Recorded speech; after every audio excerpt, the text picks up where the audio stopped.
Welcome everybody back to Boost in Motion, guys, and today we finally got the sauce from our tuner race box.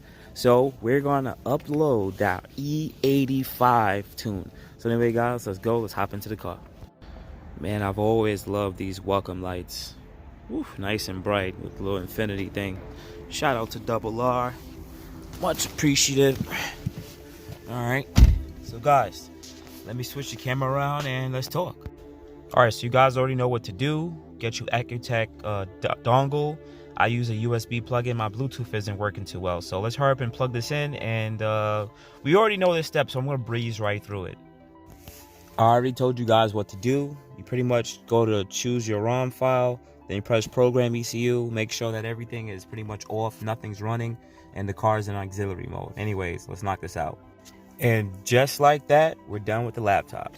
So let's start the car up.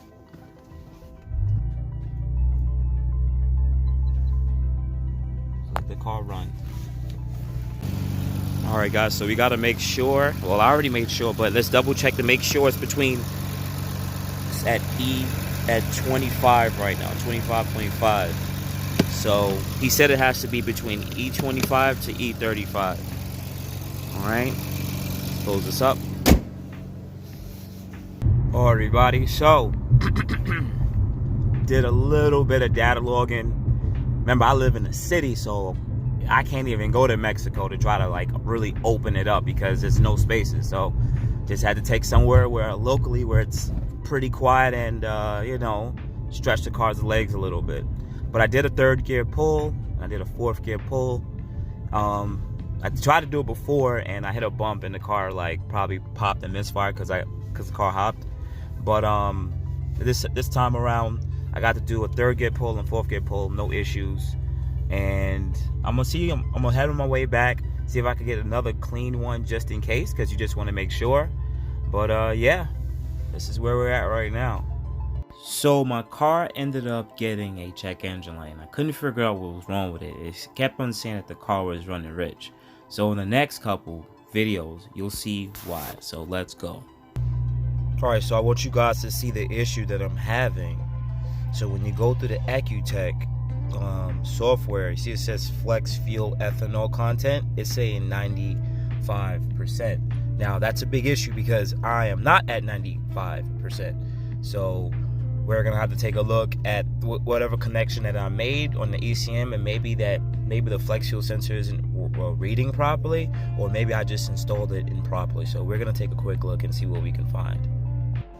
So this part's gonna be pretty quick. Just gonna have to take off the negative terminal just so that battery is pretty much disconnected, and then we're gonna start unplugging the ECU. Now you can see this is the line that runs into tapping into the ECU. So we'll see if that's really the problem. Everything else over here is was just a tap in for the power to turn on the unit itself. So that's not really the issue. The issue should be only in the ECU. So let me just quickly do that.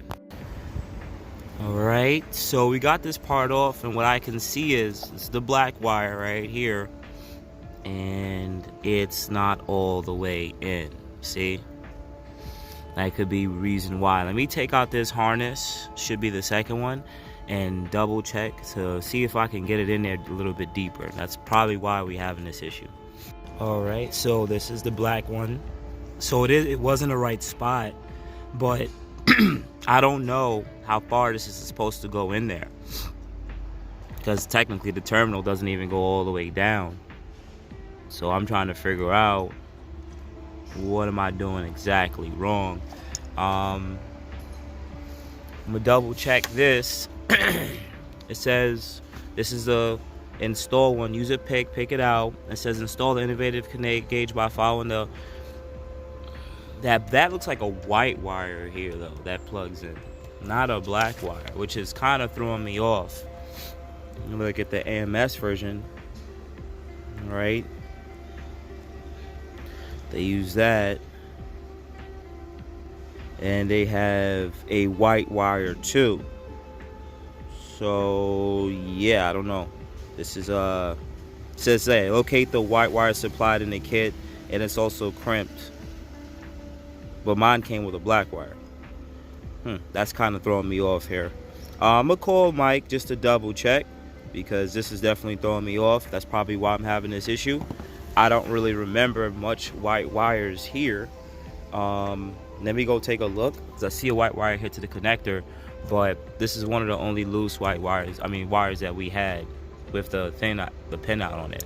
Anyways, let me just go through his a little bit and see if I maybe might install the wrong wire. All right, so looking through everything, the only other black wire was the ground, right? The next white wire is this one, which comes from the sensor itself and goes into the harness, and look like it turns into purple, which goes to the unit. Now the black wire that we have right here is this one that comes from the ECU, and these other two black wire, this is, well, that's part of the ground. This one is the other ground, and this one is the power wire. So this is the right pin, and it comes pin too. All right, maybe it's just not getting all the way down the harness, so I'm gonna try and see if I could try to get that down in the harness. Maybe that could be the biggest issue.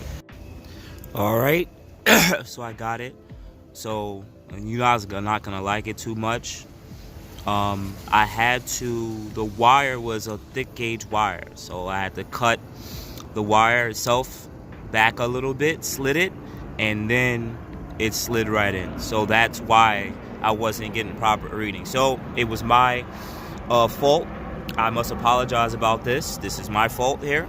Also, I'm going to talk to AM and say maybe they can include a smaller gauge wire, because that's a big issue. That's a big issue that I had to do that.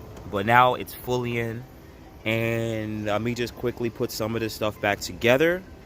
And then we're going to open the EXHUAST app and see if it's going to read the proper amount of ethanol. All right, so let me go turn on the car. I'm going to leave some of the wires on. Everything is connected back. Let me just double check, because you know this is the part where we mess up and we fry the ECU. Clip, clip, clip. Ground it back out. Ground it back on. All right, cool. We're going to turn the car on auxiliary, because I just wanted to read. So come on, give me auxiliary. Come on. Let me get in the car. Come on. I'm on car. All right. We got it in auxiliary mode. All right. Now we're going to go to the EXHUAST app. Connect the car. All right. We're going to go to data login. All right. Now it's saying about 31. All right, guys. So we finally got it reading properly, or about 30 to 30%. So yeah, it's reading pretty good now. And everything else is perfectly fine. Now, what sucks though is that I already sent data logs and it was saying like 95%. So now that it's working properly, now we're gonna have to go out there at some point and do some more data logs with the car in, well, its own form now. So yeah, kind of wasted time going 130 just so that the flex fuel sensor wasn't reading properly. Anyways, guys, I'm gonna bring it close to this video because I messed up. This is my fault. It's my issue. No, we just got a regular DTC. That really ain't much. Outside of that, guys, gonna have to find some time now to find some empty space and pretty much rip the car a little bit and make sure everything is running properly and send Hussein from Go Race Box the data logs. So outside of that, guys, this is my fault. I messed up. This delayed everything about a month. I thought I installed it properly, but seems like I really didn't. Outside of that, guys, you have a good morning, good afternoon, good night. Thank you guys so much. I appreciate you guys so much. Thank you. Thank you. You have a good day. Thank you, everybody, for watching. Do appreciate you guys. Love you guys very much. You can also check out the 2 links I posted for some of my other videos. Also, on top of that, if you want to purchase some boostinmotion merch, definitely check the link that I posted also. And finally, if you've been watching all my videos and you enjoy them, please hit the link to subscribe to my YouTube channel. Thank you. Thank you.